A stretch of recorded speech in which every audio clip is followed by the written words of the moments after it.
TIAA is on a mission. Why? Because 54% of Black Americans don't have enough savings to retire.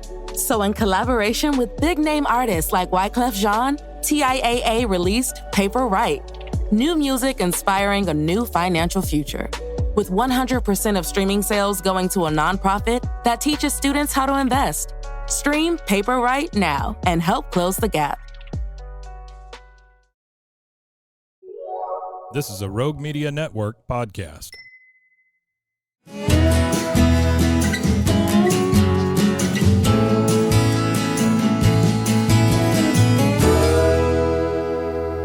This is Central Texas Life with Ann Harder. Hello, everybody, and welcome to Central Texas Life.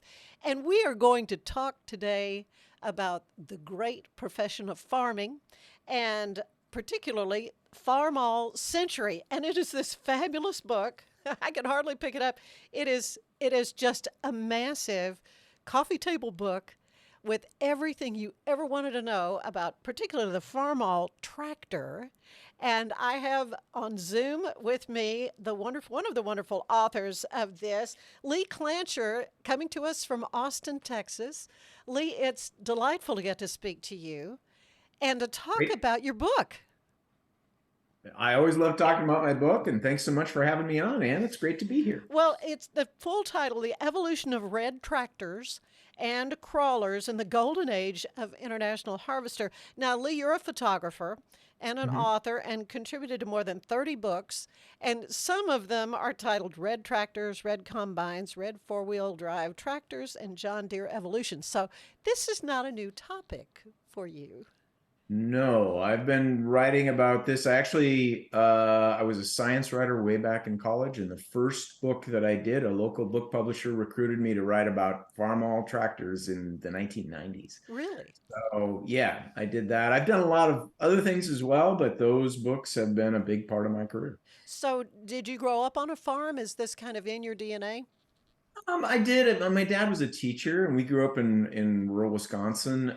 He had bought a little house that was on a farm, and then the farm, we were on the farm, but he didn't run the farm. And my grandfather was a farmer. So I have that background. I was a gearhead, just anything with wheels I was into. So the kind of leap to understanding farm equipment, understanding people who love them was pretty easy because I had spent most of my life obsessed about motorcycles and cars and things I could get in trouble with in a rural community as a kid. You know? Well, you're not alone. I mean, there are three co-writers with you, Guy Fay, Jim Allen, and Kenneth UPDIKE. Tell us a little bit about your colleagues. Absolutely. And they've worked with us. We've done a number of these, and each of those guys have contributed. Guy Fay is a tractor researcher from Madison, and he worked the major archives for International Harvester. The McCormick archives are housed at the University of Wisconsin. Yeah, that makes Guy sense. worked there for many years, knows it really well, is one of the authoritative figures in this industry. He had some really fun stuff. And so he wrote some of the early bits about the real early tractors and had some really nice revelations that he brought. Jim Allen is a longtime writer about trucks and machinery. He does a lot of stuff for us. He wrote about IH's role in World War II. And Ken UPDIKE has been writing about farm tractors. He works at a tractor dealership in southern Wisconsin and has been writing a column for, I think it's almost 30 years for kind of the major magazine, Red Power, in this niche. So those are guys I've known all of them for decades, and they do fantastic work. They mainly a lot of research, which is super important for us. Well, there is so much. This is such a comprehensive history. How long did you guys work on this? You know, depends on how you slice it. Really, it's about 3 years we've been at it. But you could argue that all of us have been working on this for decades. Yeah. So it's these things are a lot of work, a lot of time. There's no question about it with Farmall Century here. Now, in the foreword, Max Armstrong tells the story of an early Sunday morning photo shoot with one of these red Farmall tractors in downtown Chicago, of all places, and a jogger comes running across the street yelling, "It's a Farmall! It's a Farmall!" And that jogger stayed for nearly an hour. It brought back so many emotions for him. Yeah, and I think for so many farmers, there's just so much tied to these machines, and it's interesting because I've worked with people who have collectible motorcycles and cars and all kinds of different things, even bicycles, and tractors is just a little different. And I really think because that machine fed your family, right, when you're a kid, and the amount of time a farmer spends with their tractor, I mean, they arguably might spend more time with their tractor than their spouse. So, there's a very, very special bond that forms with people that grow up with them, I think. Well, and that's why this book is just going to be such a treasure for anyone who has farming background or knows a farmer for that matter, or just likes to eat. Because, as they say, if you can read, thank a teacher. If you can eat, thank a farmer, It's been such an integral part of the formation of our country. Now, in the foreword, you write about the grit and the self-determination as part of being a farmer and an American. They had to understand the mechanical creations, you say, that played such an important part of their work. And you've already used the term, what you call gearhead innovation, built the original Farmall tractor. Elaborate on that, if you would. Yeah, and that there's just a lot of various things there. It starts coming from my background as a gearhead and something I understand. One thing I came to understand doing this book is at the early part of the century, our world was being transformed by machines. And there was all these things that were just rapidly changing. Even, we've seen so much change, say, in computers, in handhelds and all these things. But if you go to 1900 to 1930, the changes in our culture were just tremendous. And they were brought about by mechanization. And that had been happening for 150 years. And our society was changing from one where 80% of us were focused on gathering food to today where they don't even measure. It's less than 1% of the people who make all our food now. Right. It's all machines. Yeah, and these changes, these people who made it happen were just born to be gearheads. So you'll see many of these early guys, Bert Benjamin, Alex Legg, Ed Johnston. Those are three of the key figures in the early days of IH machinery. All those guys, when they were young, by the time they were 12 years old, they were known throughout their neighborhood, county, whatever it was. Because when somebody had a machine that broke, this was the kid they called. Yeah. Because it just took to it, Yeah, kind of like if you have a problem with your computer, you call your teenage son in to fix it. It's exactly. The same thing, though. Exactly. And I think back then, now, I think most of the 11-year-olds in your household are better at a computer than you. Back then, there was these kids that just had a gift for mechanical things. And the Farmall, which transformed agriculture, had a huge role in replacing the horse on the farm and putting us in the world we're in, was developed particularly by a group of people that just had this gearhead bend. So it's kind of fun. Well, you mentioned some of the names already. I want to elaborate a little bit more. To the beginning, Sandy Legge, 1868, and his son, right? There's a picture we'll share of him, an old archival photograph. Tell us about his prominence. Alex Legge may be my favorite character in the book. So Alex grew up. Sandy was his dad, and Sandy was he either immigrated or his dad did. I don't remember for sure, but he was fairly new to the country, and he ran a big farm. And Alex, his son, very quickly took to managing that farm. By the time Alex was 12 years old, his dad would send him off for multiple days to sell and buy equipment, to sell animals. He had a role as farm manager early on, and was just a very gifted young man. Well, Alex decides as he gets a little bit older, I think he was 16 or so, decides he wants to be a cowboy. So he goes to Wyoming and he ends up using horses to run cash across the state. At that time, when they had to bring money at distance, it was all cash. And this is what he did. It was very dangerous. He's very good at it. He liked it. He loved the outdoors. His mother gets sick. He goes home and to be with her. He's very close to his family. And he decides to become a collections agent for the McCormick Company, which later becomes part of International Harvester. Mm-hmm. And he's very, very good at that. He's just a natural at showing up, and getting farmers to pay was a huge part of the problem at that time. I could go on that forever. But anyway, he was very good at that. He never completed his high school education. He eventually moves up to a management position in the collections, befriends one of the members of Cyrus McCormick's family, Harold. They send him to Nebraska, and Harold's 21. Just got married. He just married Edith Rockefeller, the son of John Rockefeller. Oh my. Yeah, I mean the McCormicks and the Rockefellers, these were some of the richest people in Sure. America at that time. So and they're actually very similar families. But Harold's 21, and they're like, Alex, we want you to help Harold understand the company and grow. And they became friends. Harold, when he goes back to Chicago, takes Alex with him. Alex becomes the CEO of IH, was one of the most important leaders in that company's history. He was sort of a stalwart voice of reason. The McCormicks were very marketing oriented, very visionary. He was a little more of a nuts and bolts guy, but becomes CEO, no high school education. Just a wonderful, and the accounts of him, the things you read of him, man of high integrity, someone that was easy to admire. Mm-hmm. So absolutely. Well, let's talk about Cyrus McCormick, born in 1809. Just kind of part of getting all this started.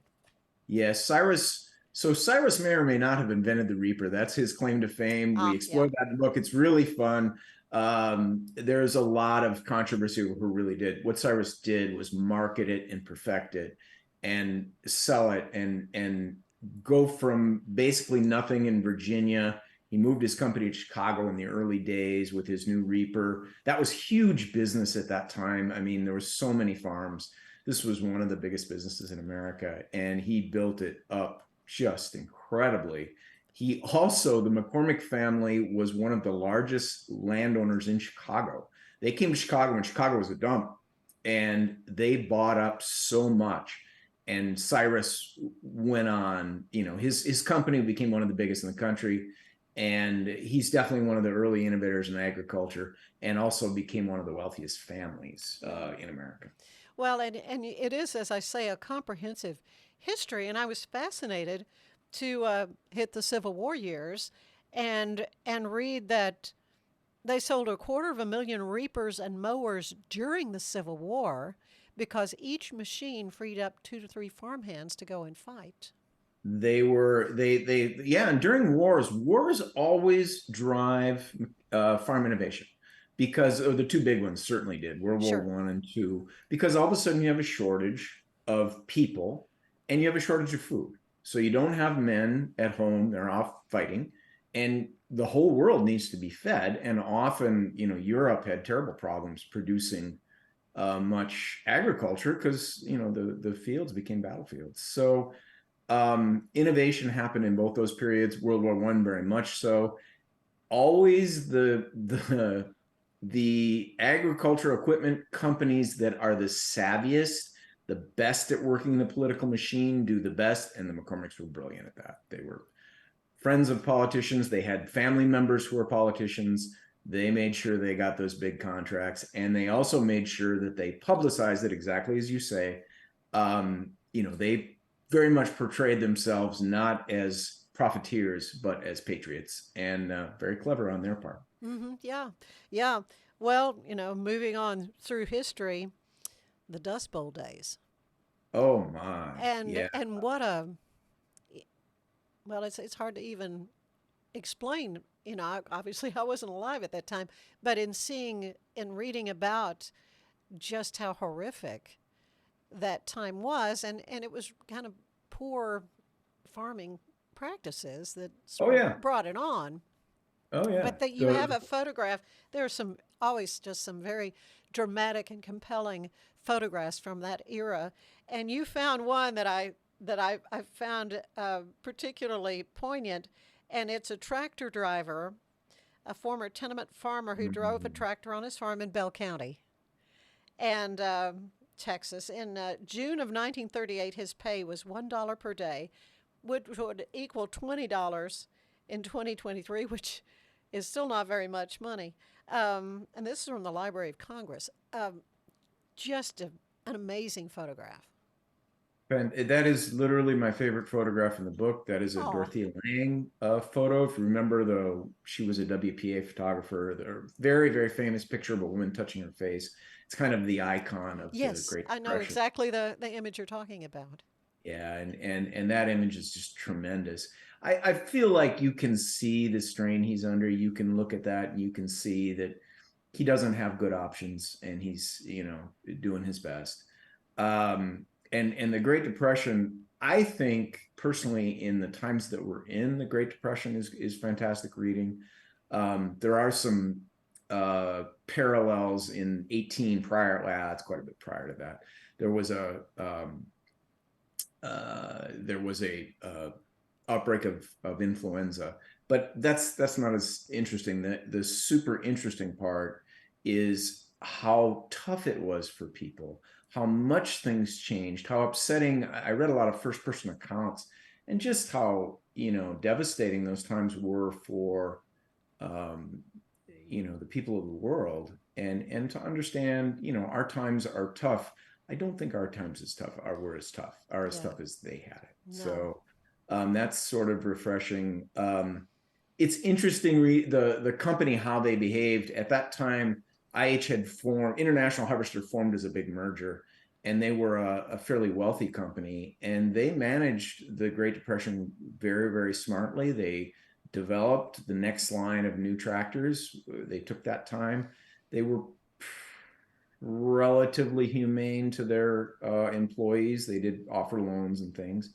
So, and they came through it well. But how long that was and how difficult that was is a fascinating time. And the pictures in there from that time are so powerful. Oh, They're they are. amazing. They are. Moving on through history, I guess it just didn't really dawn on me that International Harvester would be so involved in the war effort, particularly in World War II. In a whole section that Jim Allen wrote, IH Goes to War. Yeah, they had a huge role. And Jim has done a wonderful job. Jim always does. So they really could only produce a very limited number of tractors during that time. And you couldn't even buy a tractor for quite a bit during the war without a government permit. Really? Yeah, it was very difficult to get them. So they had to do as much maneuvering as they could because they wanted the steel and the rubber and the efforts to go towards military vehicles. But of course, the government did understand that we needed farmers, and they have a labor shortage, so we needed those machines. So they were able to get some of that. But those government contracts were hotly contested. All the tractor manufacturers jumped in on those, but IH was particularly good at landing them. Again, they had politicians in the McCormick family still active in the company at this time, and they were very good at landing those. And a lot of the things that went to the war, notably rifles. They built rifles. Huh. Were built by IH. I didn't know that.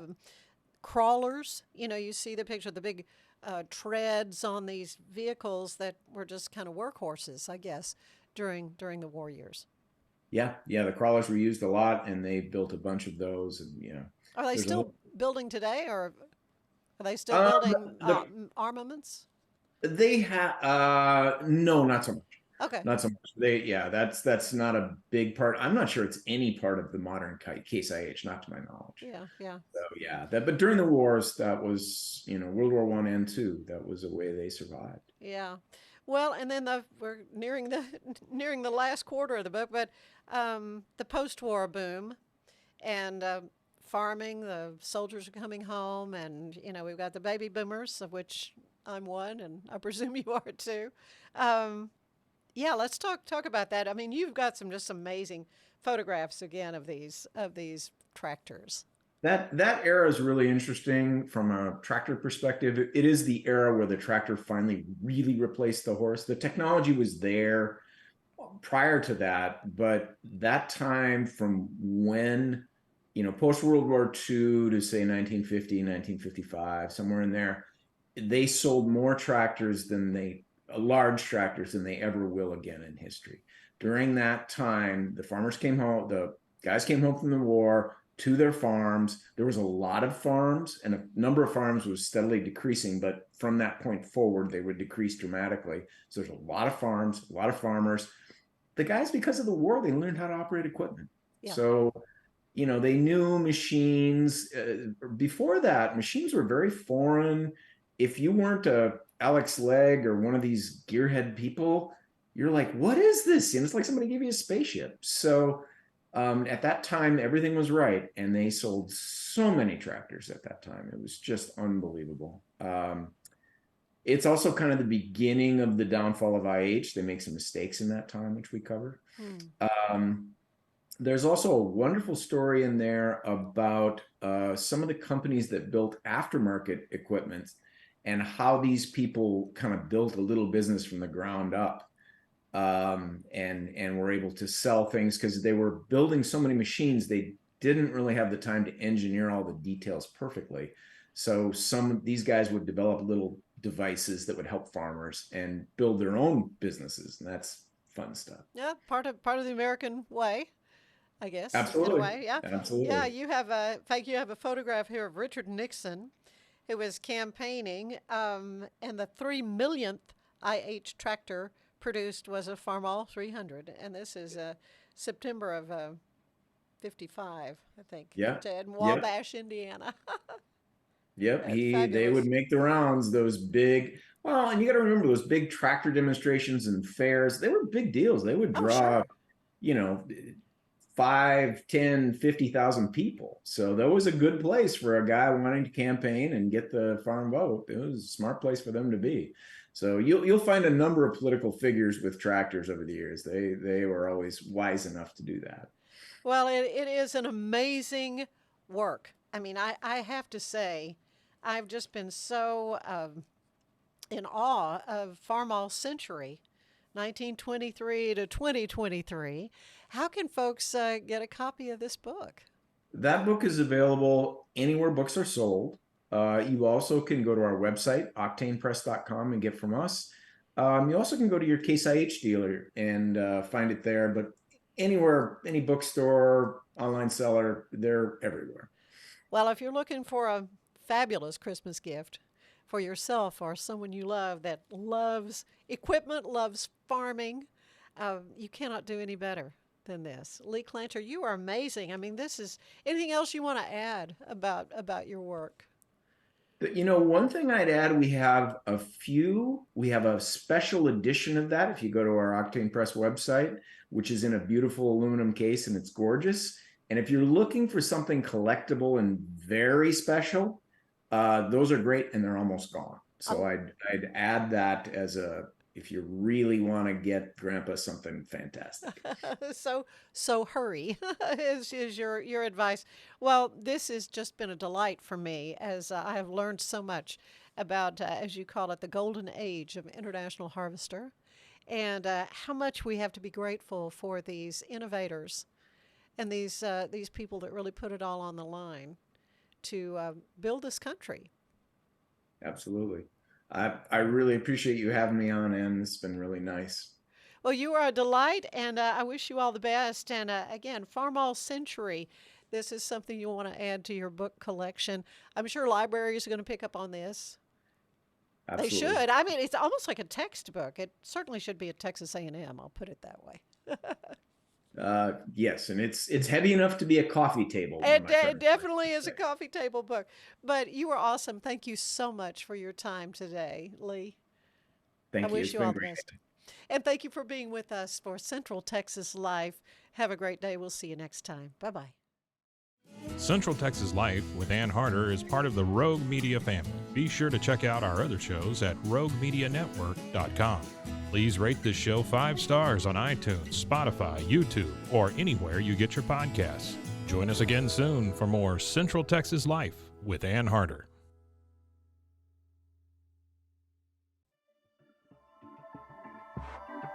This has been a Rogue Media Network production.